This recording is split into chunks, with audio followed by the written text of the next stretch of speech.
എല്ലാവർക്കും നമസ്കാരം. ഇന്ന് ഞാൻ വന്നിട്ടുള്ളത് ഒരു ഡയമണ്ട് കട്ട്സിൻ്റെ റെസിപ്പി ആയിട്ടാണ്. വളരെ മിനിമം ഇൻഗ്രീഡിയൻസ് ഉപയോഗിച്ചുകൊണ്ട് നമുക്ക് വീട്ടിൽ റെഡിയാക്കി എടുക്കാൻ പറ്റുന്ന ഒരു സിമ്പിൾ സ്നാക്കാണ് ഈ ഡയമണ്ട് കട്ട്സ് അഥവാ 6-ാം നമ്പർ എന്ന് പറയുന്നത്. ഇത് മധുരമുള്ള ടൈപ്പ് ഉണ്ടാക്കുമ്പോഴാണ് നമുക്ക് കുറച്ചുകൂടെ ജോലിയുള്ളത്. അതർവൈസ് ഇത് പെട്ടെന്ന് ഉണ്ടാക്കിയെടുക്കാൻ പറ്റുന്ന ഒരു ഐറ്റമാണ്. റെസിപ്പിയിലോട്ട് പോകുന്നതിന് മുമ്പേ ഈ ചാനൽ ആദ്യമായിട്ട് കാണുന്നവരാണെങ്കിൽ ഒന്ന് സബ്സ്ക്രൈബ് ചെയ്ത് സപ്പോർട്ട് ചെയ്യാൻ മറക്കല്ലേ. ഡയമണ്ട് കട്ട്സ് ഉണ്ടാക്കാൻ വേണ്ടിയിട്ട് നമുക്ക് മെയിനായിട്ട് വേണ്ടത് മൈദയാണ്. ഞാനിവിടെ ഒരു ബൗളിലോട്ട് 3/4 കപ്പ് മൈദയാണ് ആഡ് ചെയ്ത് കൊടുക്കുന്നത് ആദ്യം തന്നെ. ഇപ്പോൾ ഞാനിവിടെ ബൗളിലോട്ട് 1/2 കപ്പ് മൈദയാണ് ഇട്ട് കൊടുത്തിട്ടുള്ളത്. ഇനി ഒരു 1/4 കപ്പ് കൂടെ നമുക്കിതിലോട്ട് ആഡ് ചെയ്ത് കൊടുക്കാം. ഇനി നമുക്കിതിലോട്ട് ആഡ് ചെയ്യേണ്ടത് ആവശ്യത്തിനുള്ള ഉപ്പാണ്. മധുരമുള്ള ഐറ്റം ആയതുകൊണ്ട് ഉപ്പ് കൂടുതൽ ആഡ് ചെയ്യരുത്.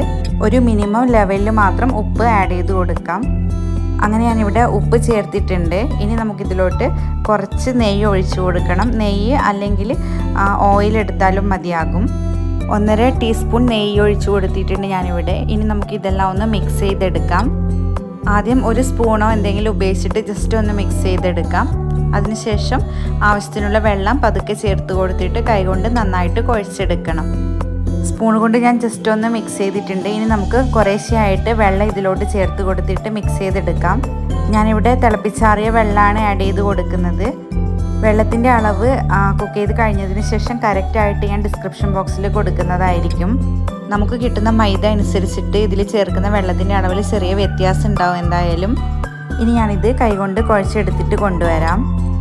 ഞാനിവിടെ കുഴച്ചെടുത്ത് കൊണ്ടുവന്നിട്ടുണ്ട്. ഇത് നല്ല സോഫ്റ്റ് ആകരുത്, അതുപോലെ തന്നെ നല്ല ഹാർഡും ആകരുത്. ഈ ഒരു പാകത്തിന് വേണം കുഴച്ചെടുക്കാൻ വേണ്ടിയിട്ട്. ഇനി നമുക്ക് ഇതിൽ നിന്ന് പകുതി എടുത്തിട്ട് പരത്തിയെടുക്കാം. ഒട്ടിപ്പിടിക്കാതിരിക്കാൻ വേണ്ടിയിട്ട് പരത്തിയെടുക്കുന്നതിന് മുമ്പ് ഞാൻ കുറച്ചതിലോട്ട് മൈദ തൂവി കൊടുത്തിട്ടുണ്ട്. നല്ല നൈസായിട്ട് പരത്തേണ്ട ആവശ്യമില്ല. ചെറിയൊരു തിക്നെസ്സോട് കൂടി തന്നെ വേണം നമുക്ക് പരത്തിയെടുക്കാൻ വേണ്ടിയിട്ട്. നല്ല ഷേപ്പിൽ പരത്താൻ പറ്റുവാണെങ്കിൽ അങ്ങനെ പരത്തിയെടുക്കാം. ഞാനിങ്ങനെ പരത്തിയെടുത്തിട്ടുണ്ട്. ഈ ഒരു തിക്നെസ്സാണ് നമുക്ക് വേണ്ടത്. ആദ്യ പകുതിയാണ് ഞാനിവിടെ പരത്തിയെടുത്തിട്ടുള്ളത്. ഇനി നമുക്ക് ബാലൻസ് ഉള്ളത് കൂടെ ഇതുപോലെ പരത്തിയെടുക്കണം. അതിന് മുമ്പ് നമുക്ക് ഇത് കട്ട് ചെയ്തെടുക്കാം. ഞാനിവിടെ സൈഡൊന്നും ഷേപ്പ് ചെയ്തിട്ടില്ല. വീട്ടിലാവശ്യത്തിനായതുകൊണ്ട് സൈഡൊന്നും ഷേപ്പ് ചെയ്ത് കൊടുത്തിട്ടൊന്നുമില്ല.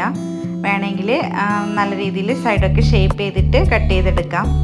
ആദ്യം ഞാനിങ്ങനെ താഴോട്ട് ലൈൻസ് പോലെ കട്ട് ചെയ്ത് കൊടുക്കുകയാണ് ചെയ്യുന്നത്.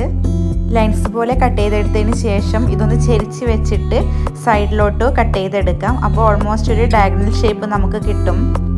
ഈ ഒരു രീതിയിൽ നമുക്ക് ഇതൊന്ന് കംപ്ലീറ്റ് ആയിട്ട് കട്ട് ചെയ്തെടുക്കാം. എക്സാക്റ്റ് ഷേപ്പ് വേണമെങ്കിൽ സൈഡൊക്കെ ഒന്ന് ആദ്യം ഷേപ്പ് ചെയ്തതിന് ശേഷം ഇതുപോലെ കട്ട് ചെയ്തെടുത്താൽ മതി. അങ്ങനെ ഞാനിവിടെ 2 ബാച്ചും കട്ട് ചെയ്തെടുത്തിട്ടുണ്ട്. ഓരോന്ന് എക്സാക്റ്റ് ഷേപ്പ് വന്നിട്ടുണ്ട്. അതുപോലെ ഓരോന്നിന് പ്രത്യേകിച്ച് ഷേപ്പൊന്നും വന്നിട്ടില്ല. എന്നാലും കുഴപ്പമില്ല, എല്ലാം ഞാനിവിടെ കട്ട് ചെയ്തെടുത്തിട്ടുണ്ട്. ഇനി നമുക്കിതൊന്ന് ഫ്രൈ ചെയ്തെടുക്കാം.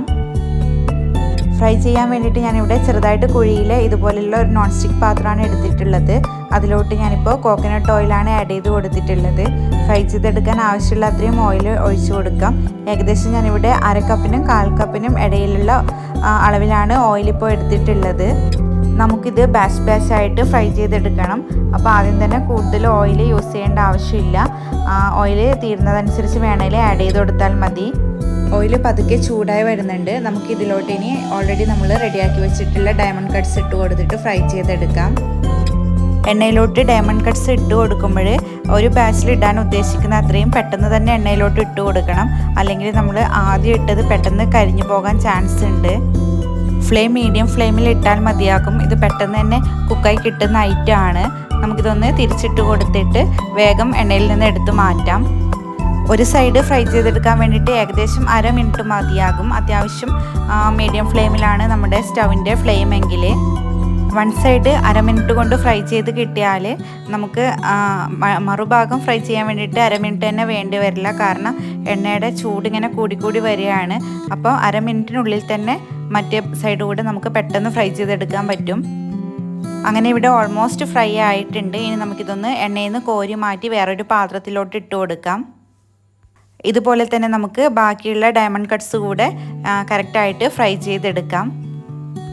നന്നായിട്ട് മുരിഞ്ഞ് ഒരു ഗോൾഡൻ ബ്രൗൺ കളർ ആകണമെങ്കിൽ കുറച്ചുകൂടെ നേരം ഫ്രൈ ചെയ്തെടുക്കാം. എനിക്ക് ഈ ഒരു പാകത്തിനാണ് വേണ്ടത്. അതുകൊണ്ട് ഞാൻ ഇപ്പോൾ തന്നെ എണ്ണയിൽ നിന്ന് കോരി മാറ്റിയിട്ടുണ്ട്. ഇനി നമുക്ക് ഇതുപോലെ തന്നെ രണ്ടാമത്തെ ബാച്ച് കൂടെ പെട്ടെന്ന് ഫ്രൈ ചെയ്തെടുക്കാം.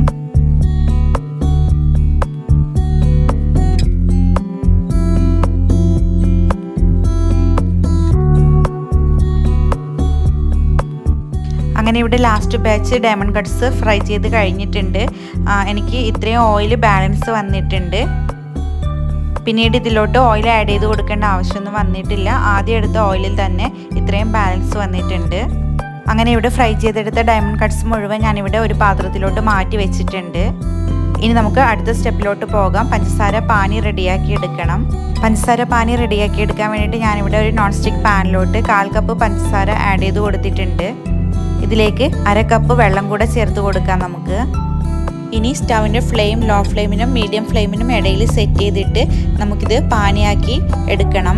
ഫസ്റ്റ് ജസ്റ്റ് ഒന്ന് തിളക്കുന്നത് വരെ വേണമെങ്കിൽ നമുക്ക് ഇത് മീഡിയം ഫ്ലെയിമിൽ തന്നെ വെക്കാം. അതിനുശേഷം കുറച്ച് വെച്ചാൽ മതി. പഞ്ചസാര പാനി കറക്റ്റ് കൺസിസ്റ്റൻസി ആയാൽ മാത്രമേ നമ്മുടെ ഡയമണ്ട് കട്ട്സ് കറക്റ്റായിട്ട് റെഡിയായി കിട്ടുള്ളൂ. നമുക്കിത് ഒറ്റനൂൽ പാകമല്ല വേണ്ടത്, അതിനേക്കാൾ കുറച്ചുകൂടെ കട്ടിയിലേക്ക് ആക്കിയെടുക്കണം. എന്നാലൊട്ടും കാരമലൈസ് ആകാനും പാടില്ല. ഒരു 5 മിനിറ്റ് കഴിഞ്ഞപ്പോഴേക്കും ഇങ്ങനൊരു പാകത്തിനായി വന്നിട്ടുണ്ട്. വീണ്ടും ഒരു 2 മിനിറ്റ് കൂടെ കഴിഞ്ഞിട്ടുണ്ട്. നമ്മുടെ പഞ്ചസാര പാനി ഓൾമോസ്റ്റ് റെഡി ആയിട്ടുണ്ട്. ഞാൻ ഇതിലോട്ട് നമ്മൾ ഓൾറെഡി റെഡിയാക്കി വെച്ചിട്ടുള്ള ഡയമണ്ട് കട്ട്സ് ഇതിലോട്ട് ഇട്ട് കൊടുത്തിട്ടുണ്ട്. ഇപ്പോൾ ഞാൻ സ്റ്റൗവിൻ്റെ ഫ്ലെയിം സിമ്മിലാണ് വെച്ചിട്ടുള്ളത്. ഫ്ലെയിം ഓഫ് ചെയ്തിട്ടില്ല, സിമ്മിൽ വെച്ചിട്ട് തന്നെ നമുക്കിതൊന്ന് മിക്സ് ചെയ്തെടുക്കാം. ഈ ഒരു പാകത്തിന് വേണം നമുക്ക് ഈ ഡയമണ്ട് കട്ട്സ് ഇതിലോട്ട് ആഡ് ചെയ്ത് കൊടുക്കാൻ വേണ്ടിയിട്ട്. അല്ലെങ്കിൽ ഡയമണ്ട് കട്ട്സ് മൊരിഞ്ഞിട്ടുള്ളത് സോഫ്റ്റായി മാറും. ക്രിസ്റ്റൽസ് കൂടുതലായിട്ട് ഫോം ചെയ്യണമെന്നുണ്ടെങ്കിൽ കുറച്ചുകൂടെ പഞ്ചസാര പാനി കട്ടിയാവുന്നത് വരെ നമുക്ക് വെയിറ്റ് ചെയ്യാം. ഈ പാത്രത്തിൽ ബാലൻസ് കിടക്കുന്ന ഷുഗർ കണ്ടൻ്റ് എല്ലാം ഇത് തണുക്കുമ്പോഴേക്കും ഈ ഡയമണ്ട് കട്ട്സിലോട്ട് കറക്റ്റായിട്ട് പറ്റിപ്പിടിച്ചിട്ടുണ്ടാകും. അങ്ങനെ നമ്മുടെ ഡയമണ്ട് കട്ട്സ് ഇവിടെ റെഡി ആയിട്ടുണ്ട്. ചെറുതായിട്ടൊന്ന് തണുത്തതിന് ശേഷം നമുക്കിത് ഒരു എയർടൈറ്റ് കണ്ടെയ്നറിലോട്ട് മാറ്റിയിട്ട് സ്റ്റോർ ചെയ്ത് വെക്കാവുന്നതാണ്. റെസിപ്പി ഇഷ്ടപ്പെട്ടാൽ എല്ലാവരും ട്രൈ ചെയ്ത് നോക്കണേ. അതുപോലെ തന്നെ വീഡിയോ ഇഷ്ടപ്പെട്ടാൽ ലൈക്ക് ചെയ്യാനും ഷെയർ ചെയ്യാനും ചാനലൊന്ന് സബ്സ്ക്രൈബ് ചെയ്ത് സപ്പോർട്ട് ചെയ്യാനും മറക്കല്ലേ. Thanks for watching.